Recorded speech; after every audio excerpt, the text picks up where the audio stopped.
connecting in with that, you use this term about proximity and power. And that's what transitions is Right. really about, is what you just explain that, can you, for Absolutely. And this is another crazy thing.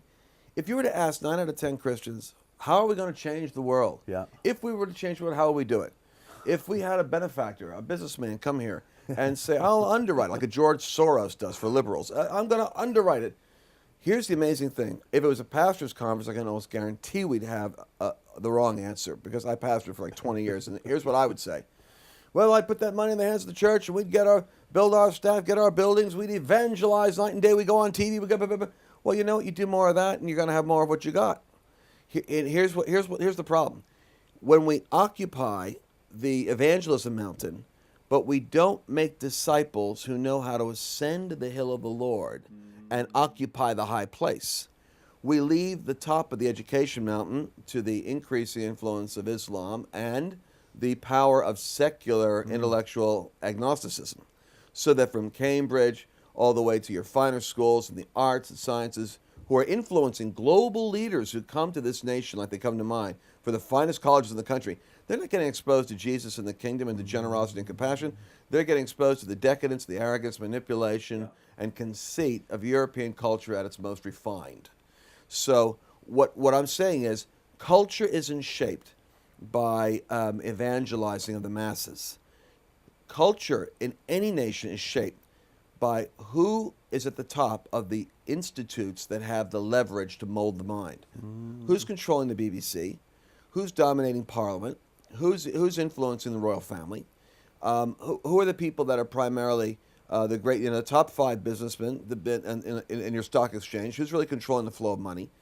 Because here's what the key is.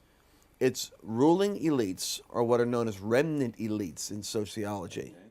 Remnant elites, and they've now changed the term to gatekeepers. Interesting. Remnant gatekeepers and their networks control the high places. We have 3% homosexuality in the United States, but that 3% overpowers 30% of our nation is evangelical or born again. A shockingly high statistic. So if you have 25% of your people that are Christian and 3% that are homosexual, but the 3% that are homosexual have their disciples in the high places with networks surrounding them. They take over education. They take over marriage and make the same-sex marriage amendment. They take over the corporations, so they have entire days dedicated to gay, lesbian pride, gay, lesbian celebration. The banks have a special gay, lesbian holiday. And it's the intimidation of a well-mobilized remnant. But if remnants are that powerful, you realize that there's only 4% to 6% of the entire Muslim population of over 1 billion people actually are sympathetic towards jihad. 94% are not. I am not nervous around 94% of Muslims because only 6% are actually jihad-oriented.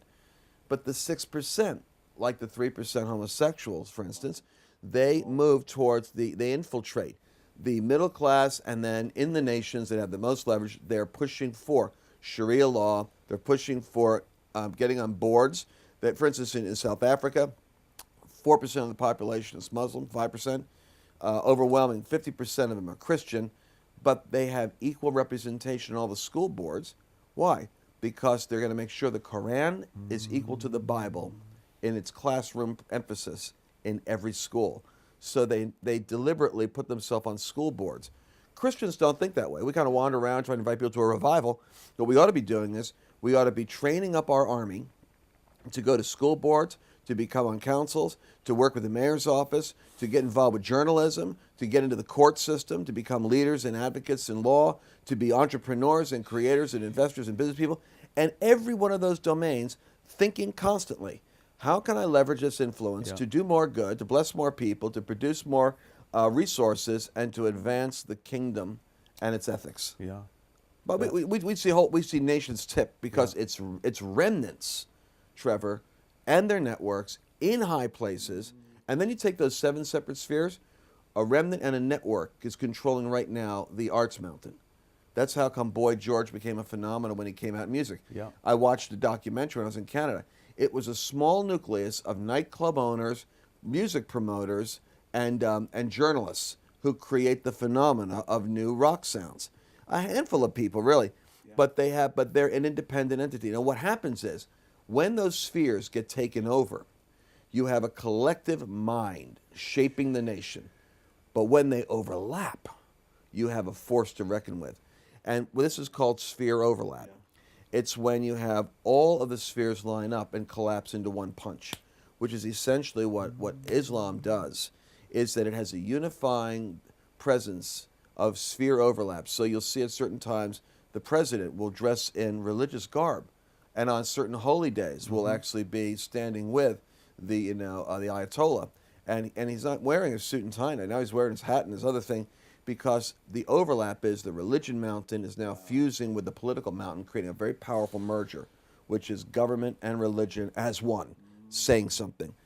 We in the West the only time we see that kind of sphere overlap really strong is during election cycles and war. Yes. If we go to war, they overlap. And if we have elections, they overlap. But the problem is they overlap with two different groups, and they hit like that. But that sphere overlap is ultimately where the power, that mind molder comes together, and then it becomes a very aggressive force.